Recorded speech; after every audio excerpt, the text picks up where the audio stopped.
Yes, nizera ko mwakomeje kugenda muryoherwa mwese dukomeza tuganira ari ishyamba rya Amazon. Ni ishyamba rinini ku isi ririmo byinshi bitangaje ndetse binateye ubwoba. Harimo ibiti bigenda, amazi ashyushye, ibikeri bibonerana n'ibindi byinshi bitangaje. Murabizi ko mu kiganiro cyangwa n'injyana za weekend tujya tugana no ku bidukikije n'urusobe rw'ibinyabuzima. Ntabwo twabura kuganira kuri iri shyamba ry'agatangaza bifatwa nk'ahari ibihaha by'isi. Buryo ni ishyamba rigari riyungurura umwuka duhumeka ukagera mu bice bitandukanye by'isi. Uretse rero kuba harimo ibyo bintu byayo biteye ubwoba, biti bigenda, amazi ashyushye, ibikeri bibonerana, ni byinshi bitangaje. Harimo n'ibimera by'inyama.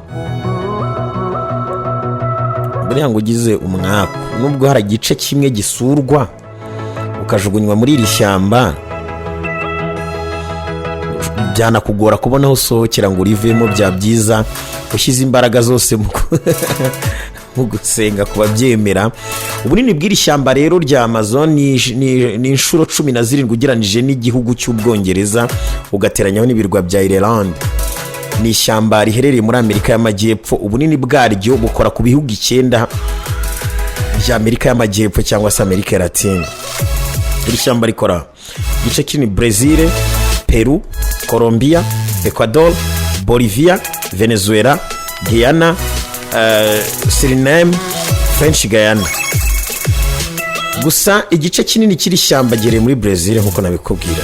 Amazon ni ishyamba ryuzuye ibiti by'inzitane byugarijwe n'umwijima ku buryo hagati mu ishyamba hahora ari nijoro.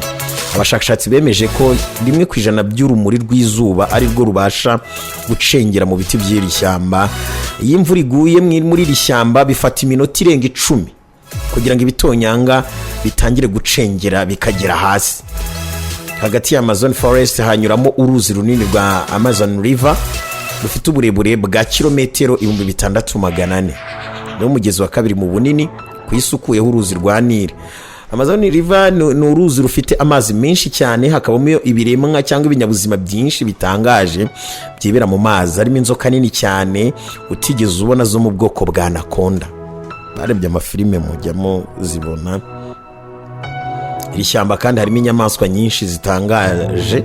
Harimo inyamaswa zo mu bwoko bw'umuserebanya. Abashakashatsi bawita Jesus Lizard. Ni umuserebanya ufite ubushobozi bwo kugendera hejuru y'amazi. Uyu muserebanya uhagarara ku maguru abiri nk'umuntu, ubundi ukavuduka cyane hejuru y'amazi ukambukiranya imigezi yose kandi nta kwibirana gato, ibintu bidakorwa n'ikindi kiremwa hano ku isi.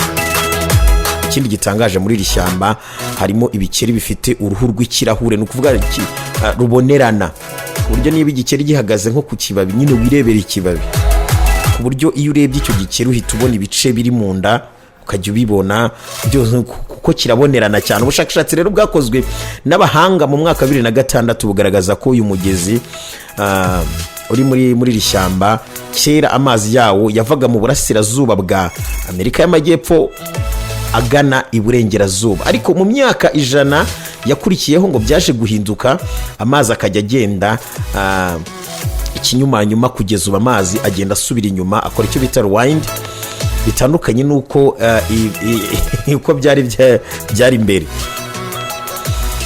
Amazon kandi ifite indi migezi minini, harimo n'umugezi uhorana amazi aserura nkayo kwari ku bugari. Aya mazi hari igihe ashyuha kugeza ku gipimo cya °C 93 ku buryo niyo wanyura iruhande rw'uyu mugezi utangira kubira ibyuya. Ibikeri, inzoka n'utundi dukoko dusuzugura iyo twinyujijemo usanga tureremba hejuru twapfuye. Ishyamba rya Amazon harimo ibiti bitangaje ku buryo bimwe bigenda, ari byo bita walking palms. Ibi biti ntago bigenda nk'abantu, ahubwo bigenda buhoro buhoro kandi mu gihe kirekire, ku buryo iyo igiti gishaka kumera imizi yacyo itangira kugenda ishakisha urumuri rw'izuba mbere y'uko igiti kizamuka, ku buryo igiti gishobora kuva kuri metero 1 kikajya kumerera muri metero 20. ishyamba rya Amazon ryuzuye inzoka zitwa anaconda. Twabigarutseho, ni inzoka nini cyane ku isi kandi itinyitse cyane. Bivugwa ko izi nzoka zatangiye kuba ku isi mu myaka irenga ibihumbi yashize, ariko nk'uko bisanzwe kutagira ubumara mu nzoka zo mu bwoko bw'ikiziramire, n'izi nzoka rero za anaconda nta bumara zigira, ahubwo zitinyitse kubera imbaraga n'ubunini bwazo. Inzoka za anaconda ziri mu bwoko bwinshi kandi ziteye ubwoba, ariko izizwi cyane ni iz'icyatsi kibisi.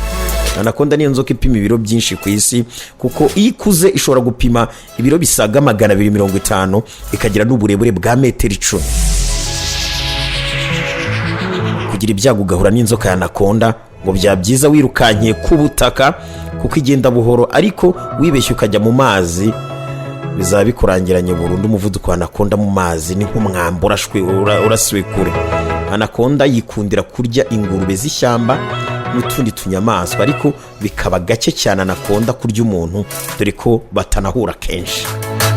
Iyo anaconda iri ikintu igahaga, imara ukwezi kose nta kindi kintu irya, kuko ifite uburyo ibika mu nda. Inzoka ya anaconda ibona neza iyo hari umwijima ukabije, kandi n'inzoka izi kwisha cyane ku buryo ishobora no kwigira nk'ibuye cyangwa se umugina, ukagenda ukicaraho utabizi. Ni zimwe mu nzoka ziboneza urubyaro, kuko zimyana mu kwezi kwa 5 no kwa 6, zikabika amagi mu nda avuka nyuma y'amezi 6. Anaconda ibyara hagati y'ibyana 30 na 40. Ishyamba rya Amazon rifite intozi zitangaje, ku buryo iyo uriwe n'urutozi ugira ububabare bungana no kuraswa n'isasu mu kaguru, kandi izi ntozi zifite ubumara butuma ubyimba umubiri wose. Mu ishyamba rya Amazon uramutse usimbutse urupfu rwa anaconda cyangwa se izi ntozi, uzahura n'ibindi byinshi, harimo isamaki bita electric. Izi ngizi ni isamaki nini ishobora gupima ibiro 21, ariko igitangaje isamaki iba yifitemo amashanyarazi mu ruhu rwayo. Iyo ukoze ku gice cy'umurizo w'isamaki, ukubitwa n'umuriro udasanzwe w'amashanyarazi, ku buryo umuriro ugera kuri volte hagati ya 300 na 650. Abazi by'amashanyarazi murabyumva. Uzareba ukora muri prise ku 220 ukahita uraba ngaho nawumva volte hagati ya 300 na 650. Gusa izi samaki ntago zishotorana, ariko iyo ingona igerageje kuzirya cyangwa se gufataho, ihura n'ikibatsi cy'amashanyarazi igataha y'imyizi imoso. Muri iri shyamba habamo ubwatsi bwitwa Victoria Amazonica. Ni ubwatsi bunini bumeze nk'urufunzo, akenshi usanga bureremba hejuru y'imigezi iri muri iri shyamba. Ibi byatsi kandi bishobora gukoreshwa nk'ubwato, ku buryo niyo wakwicara hejuru ugumye ukareremba nta kibazo. Umugezi munini uri muri ishyamba rya Amazon, ubwo huzuyemo inzoka za anaconda, hakabamo isamaki zifite amashanyarazi n'ibindi bikoko biteye ubwoba. Hari umugabo waciye agahigo yoga mu mugezi wose arawambuka. Uyu mugabo yitwa Martin Stray. Mu mwaka 2007 yakoze ibintu bitangaje, yidumbaguza umugezi wa Amazon mu minsi 66, ariko ashyirwa arangije umugezi wose. Yakoresheje amasaha 10 ku munsi nyine yogaga amasaha 10 agana imbere, kandi abizi neza ko habamo ibiremwa biteye ubwoba. Anyuramo kugeza ashoje mu minsi 66. Isi yose kuri ingofero. Nubwo iri shyamba riteye ubwoba, bivugwa ko rituwemo n'ubwoko 400 bw'abantu bibera hagati mu ishyamba, kandi bakabona ibyo bifuza byose. Gusa bamwe mu batuye muri iri shyamba babayeho batazi iby'isi nge nawe dutuyemo. Ikibabaje nuko abashakashatsi bagaragaza ko mu myaka 40 iri imbere iri shyamba rizaba ritagihari, kubera uburyo ikiremwa muntu cyangiza ibidukikije. Ibi byose bigaragara ukurikije uburyo abantu ku isi hose bari kwiyongera, bari gutema ibiti byinshi ariko bagatera bike cyane, bigatuma hakekwa ko ishyamba rya Amazon rifatwa nk'ibihaha by'isi, naryo rishobora kwangizwa n'ikiremwa muntu mu myaka iri imbere. Ese wari uzi ko hejuru ya 20% by'umwuka duhumeka ku isi uturuka muri iri shyamba, ndetse na 30% by'umwuka wanduye uva mu nganda no mu bindi bihumanya umwuka mu isi ujya muri iri shyamba bigatuma abatuye isi bagira ubuzima bwiza. Ibi ni bike cyane nguhaye cyangwa se nkubwiye ku bijyanye n'iri shyamba ry'agatangaza.